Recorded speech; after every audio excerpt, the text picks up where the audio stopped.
Hey guys, how's it going? I hope you are all having a fantastic day. So today's video is going to be about Darth Maul. So sit back, grab some popcorn, and relax. But without further ado, let's get right into the video. So this all begins with the Night Sisters.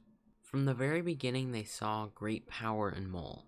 One day, a mysterious man named Darth Sidious visited Dathomir, home of the Night Sisters.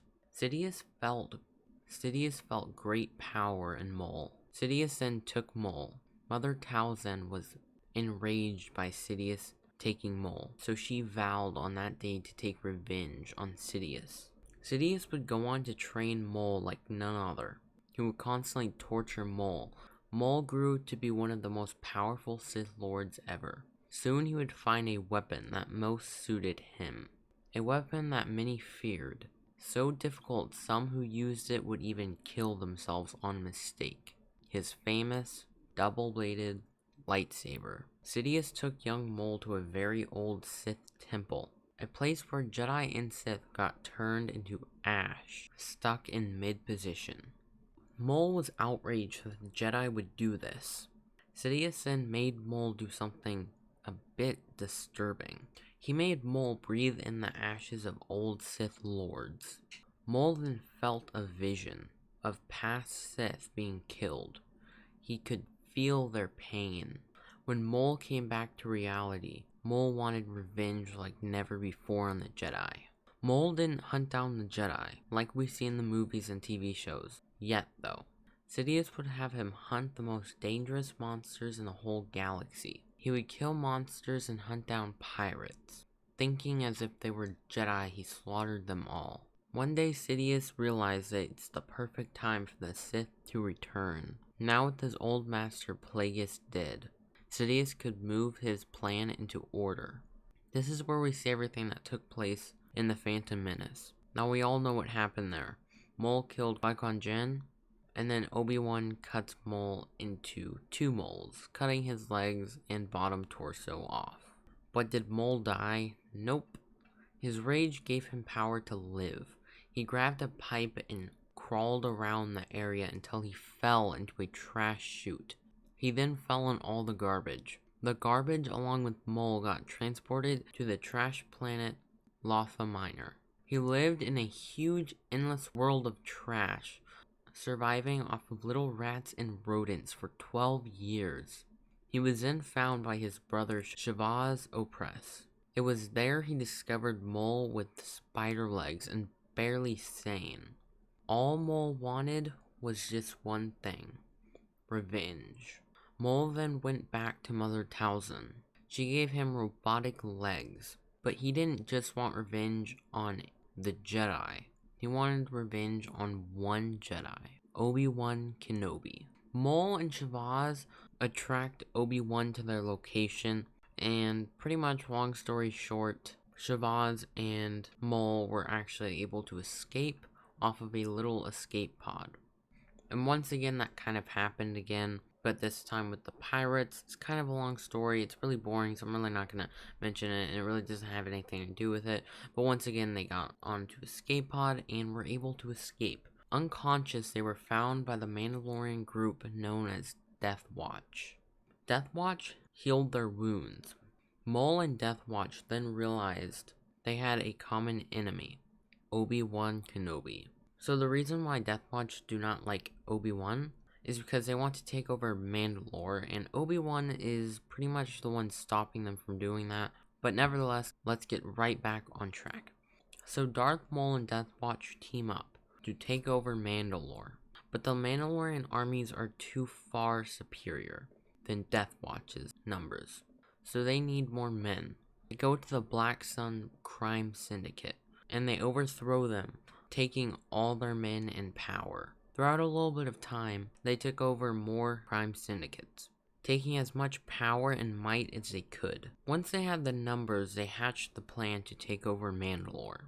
Then they were able to take over Mandalore using some of the training Maul received from Palpatine, political-wise.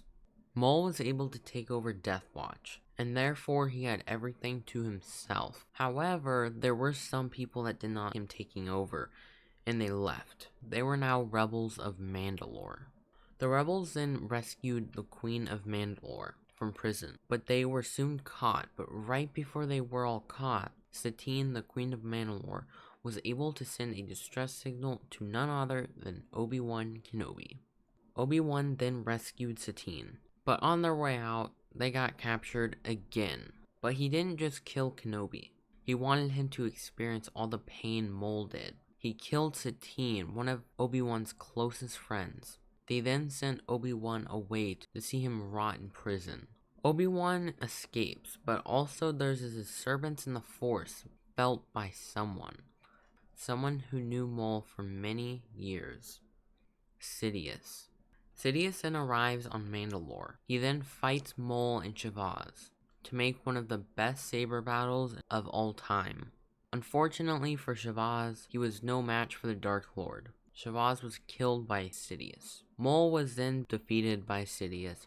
He was then brought to a separatist prison, something that we don't get to see in the Clone Wars. Sidious then brought Dooku in front of Maul just to anger him. Dooku then used Force Lightning on Maul, but Death Watch was loyal. They were able to rescue Maul. From there, they went to an old Death Watch camp with some loyal crime syndicates. It was there they got attacked by separatist forces led by General Grievous. Maul destroyed them, but Maul's men were not so lucky and most of them died. But those were just a separate little group of people that were just there. There were other Death Watch members throughout different areas, and they were able to rescue Maul and a few remaining Death Watch members from that little camp. On board the ship, Maul was able to meditate and talk to Mother Talzin, who told him they would try and trap Sidious and kill him. But before that, he gathered all the crime syndicates to a Black Sun outpost. So they knew the separatists were spread out so they could easily slowly take over the galaxy. So they launched an attack on a planet. Guess who was there? None other than General Grievous and also Count Dooku. Maul almost killed Grievous, but he deactivated the droids, and now Count Dooku and Grievous were prisoners of Maul. But the Jedi came to kill Maul. Grievous was able to escape, and so is Dooku. But Sidious arrives to Maul, telling him he still doesn't get it. Mother Talzin was able to come back, and they all had an epic battle. But Talzin dies and Maul gets away. Maul returns to Mandalore and takes it back. Towards the end of the Clone Wars, the Jedi find out about Maul, and he's still alive. So they think he's the last Sith Lord and go to attack and win. Maul is captured by the Republic, and Mandalore is now a Republic planet. Shortly after Maul is placed on the ship, something major happens. This would go on and change all of Star Wars.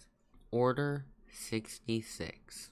But before he got captured, he told all the crime syndicates to go into hiding. Knowing he only had one group left, he went into hiding with the remaining loyal Death Watch members. For about 9 years, Maul would transform the crime syndicates into one group, Crimson Dawn. He then needed someone behind it all. They were one of the most powerful criminal empires. But during the events of the Solo movie, the leader died and Kira was Maul's new puppet. And we are unaware of what really happened in between there, but it basically fell apart and a bunch of random stuff happened. And then Maul ran into Ezra, Kanan, and Ahsoka from Rebels. So it was there Maul decided to not be a Sith and kind of join the Jedi in a way, but he would still use dark side abilities. But then Maul has his second thought and sees Ezra as his new apprentice, and he thinks he can turn him. Now this is where it gets kind of confusing. Honestly, I'm still a little confused about all this, but yeah, no. He then attacks Kanan and burns his eyes. Kanan would get up, though, and keep fighting. He would then push Maul away. Both groups escape and go their ways. But Maul was able to get on the Ghost before Ezra, Kanan, and Ahsoka and take over the crew. But the crew is able to escape, and Maul then flees the ship, going to Ezra. Together they both had 2 holocrons. One Sith and one Jedi. Kanan and the rest arrive. A huge blast, forging the holocrons. Maul in the blast is able to escape. Maul saw that Obi-Wan lived though. He would keep repeating the same words.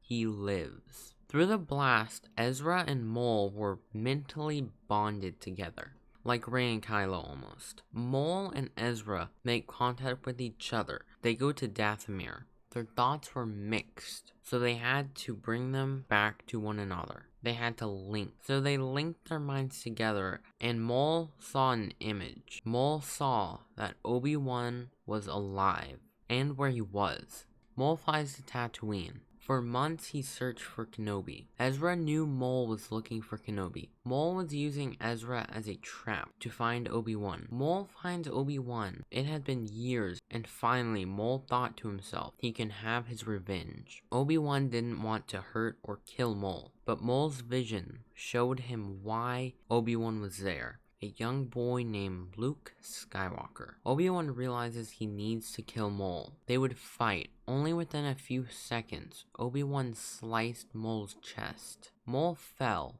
Obi-Wan dropping to his side. Maul then asked one question. He asked, is he the chosen one? Obi-Wan replied, he is. Maul then dies for the last time. And that's it. Maul's whole life story. Alright guys, so before the video ends, I just wanted to say this video probably was the hardest video I've ever had to make, so it would be really nice if y'all could leave a like. It probably took me over 10 hours, well over 10 hours, just to script and edit, and lots of research. And also subscribe if you hadn't already. I really hope you all have a wonderful day, and may the Force be with you all.